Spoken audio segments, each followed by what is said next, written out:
Koga imamo za predsednika vlade, ni pomembno samo za našo nacionalno politiko, pa to, kar se dogaja, kar je seveda v Sloveniji trenutno katastrofa. Ampak je tudi pomembno, kako se naven predstavljamo kot država. A veste, ko je bil predsednik vlade Janez Janša, jaz sem takrat delala na stalnem predstavništvu v Bruslju. Preden sem bila izvoljena kot poslanka in se je drugače gledalo na Slovenijo. Kdo tukaj ve, na primer, kaj se dogaja v Estoniji, ali pa v Litvi, ali pa v Bocvani, ali pa kjerkoli?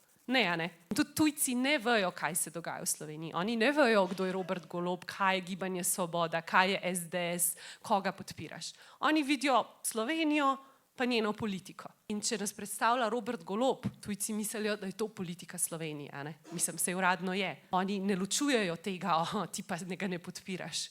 In to je tudi problem. Zaradi tega, ker on, ko pride v Bruselj, Robert Golob je zelo glasen tukaj pri nam doma. Čeprav vsaka druga beseda ali pa tretja je ali laž ali pa Janez Janša. Hočem reči, ko pa pride tam, se pa ne postavi za interese Slovenije. Saj po mojem mnenju se ne. Jaz ne želim, da me tak človek predstavlja.